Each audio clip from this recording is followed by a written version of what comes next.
Hi, everyone. You just heard my name, and I am a science student, a poet, and an aspiring beam of light. But before I was any of those things, I was none of them. I was 16 years old, and I belonged to a high school where I believed the overall premise was eat or be eaten, criticize or be criticized. So I'm not proud to admit it, but I was mean. I was small, I was afraid, and I wanted so desperately to be cool.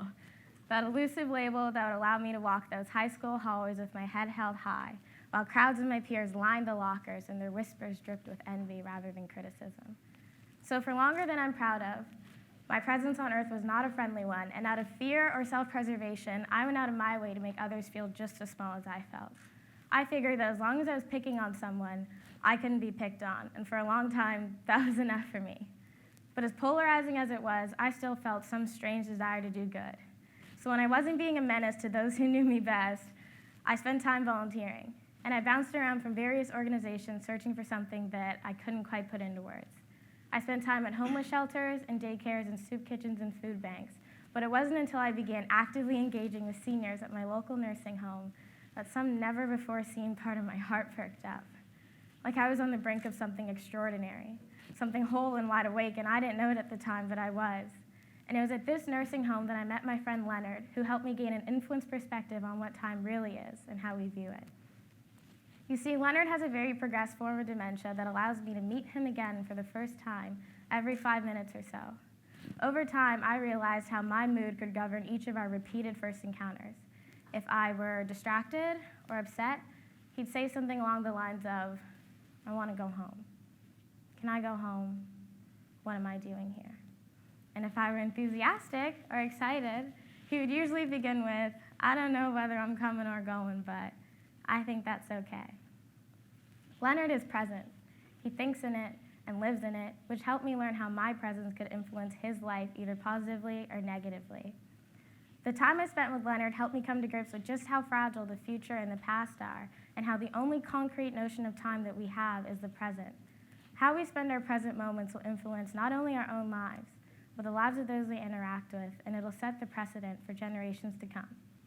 So, taking a page out of Leonard's book and extrapolating it to the universe, if the future and the past are both non-existent realms that we as humans have built up to be larger than life, all that exists is the present, this moment, right now. We can savor it, relish it, embrace it, make it phenomenal. And most often, how do we spend our time in the present? Thinking about the future, the past, or going one step further than thinking and talking about it to others? By design in human nature, we are storytellers in every sense of the word, from what you saw on the drive here to what you did last summer to the first time that you saw your father cry. We share our histories with one another. Building connections between humans is something that happened to her, reminds you of something similar that you experienced. Through these innate tendencies to share stories, we are bridging the gap between individuals who lead seemingly different lives. We do a service to mankind by making connections through language as we attempt to uncover these nearly inexplicable truths of humanity. To share stories is to offer an interconnected understanding of what it means to be present and what it means to be alive, and how we are so attached to our storytelling ways that even when we lay our heads down at night and succumb to sleep, the mind stays awake, telling itself stories. And of course, there are two kinds of dreams that we concern ourselves with. First, the vivid, imaginative images that our minds make up at night. Pragmatic prophecies or windows to the unconscious that come alive behind our eyelids. A beautiful phenomenon of the human mind. And then, we have another kind of dream. The kind we build on, strive toward, and hold dear to our hearts. The ambition kind. This is the kind of dream that we are taught to protect and do everything in our power to achieve. Whether you're a biology student and your dream is to be a doctor, or you're a university professor and your dream is to positively impact the lives of your students, or you're an immigrant worker and your dream is to make sure that your children never know hunger like you did. It's these dreams, these goal-oriented dreams that get us out of bed in the morning. They convince us to leave our minds' fabricated tales on the pillow and face the world. It's knowing that with each sunrise comes a chance to get a little bit closer. But what if that wasn't what each new day brought? What if you're 40, 50, 60 years in the future, you've blinked, All of your sunrises have blurred together, and you're wondering where all of that time you thought you had went. What if you're left staring at the ceiling in the morning and asking yourself, what do I stand for? What will I be remembered for? What have I done to impact the world? What if the biggest challenge in your life is pulling yourself out of bed in the morning, planting your feet on the floor, and leaving your mind's fleeting stories behind? Because though imaginative and intangible, they are the only kind of dream that you've got left. What if you're looking back at your life and realizing that you never made your dreams come true? Or what if you did? You practiced and persevered, plowed through all obstacles to arrive at your dream, and you came out on top. But you've got no one to tell. And as I have a panel of bright minds before me, who here, by show of hands, has ever been told to follow their dreams? All right, and of those who raised their hand, how many of you received this advice from someone older than you? Amazing. And why do we think that is? That our elders make it a point to pass this and other pieces of advice down to younger generations? Is it because they're being the people they needed when they were younger? Robert Frost once said, "The afternoon knows what the morning never suspected." Now, when I spend time with seniors and I ask how they are, I've noticed a recurring theme in their responses, and I'm sure this won't be too shocking of a revelation, but here goes. They feel lonely. And I've gotten this response from so many seniors in such different living conditions and lifestyles that I found it worthy to have a real conversation about feelings. So when I ask how they are, how they feel, and I hear that tiny word that carries so much weight, I ask how loneliness feels. What does it do to your heart? And what I've gathered is that loneliness is akin to being invisible. It's having a voice that is never being heard, resigning to disappointment, and being more in love with the dreams that you wake up from than the reality that you wake up to. It persists, and it overwhelms, and it hurts. Our seniors are hurting. Loneliness is a curse, and it incites vulnerability and wears away resilience the longer it sticks around. In fact, a study took place out of the University of Chicago involving more than 2,000 seniors aged 50 and up.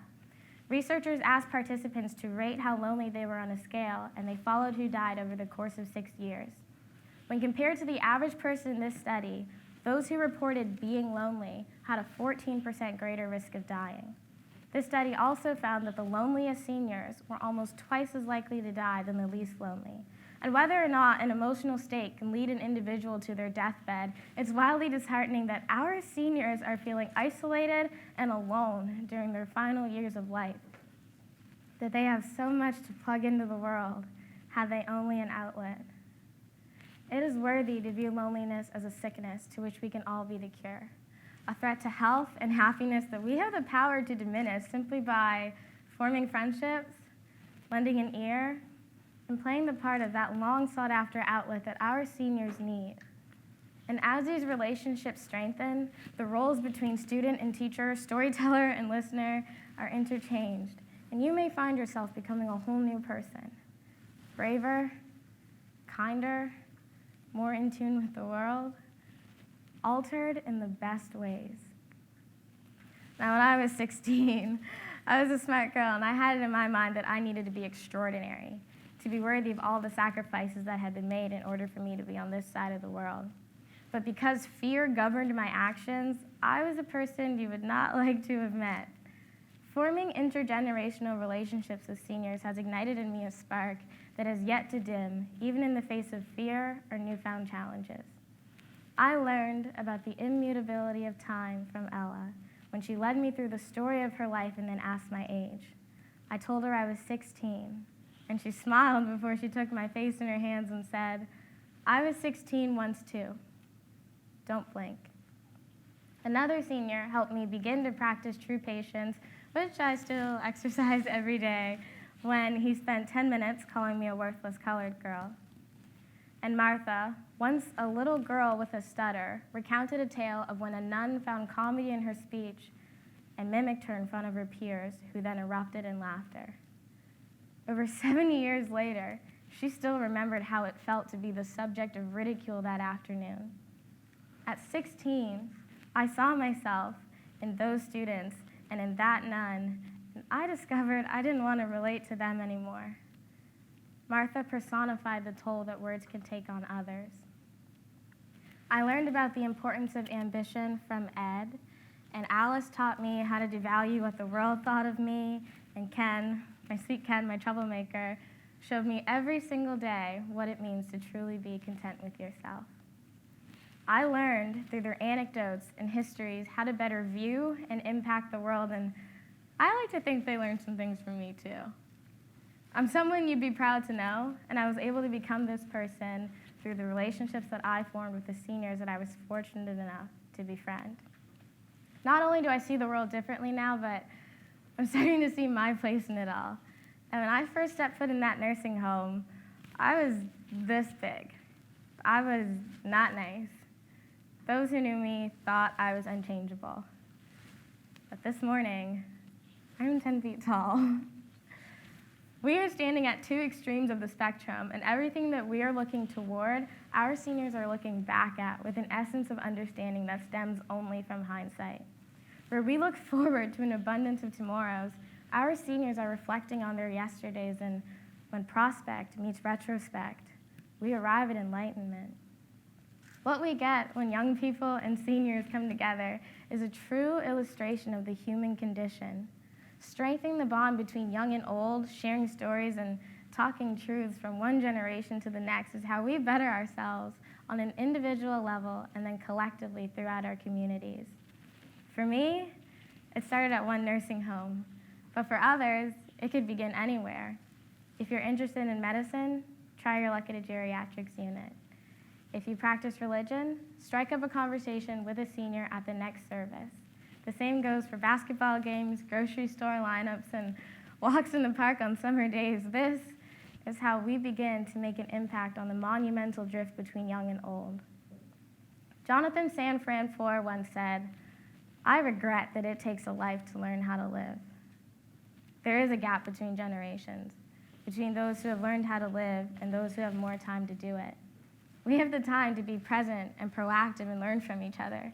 We can share stories and ideas and come together to build a better world, one where the final years of our lives are active and free from isolation, and the years leading up until that point are equal parts knowledge and discovery.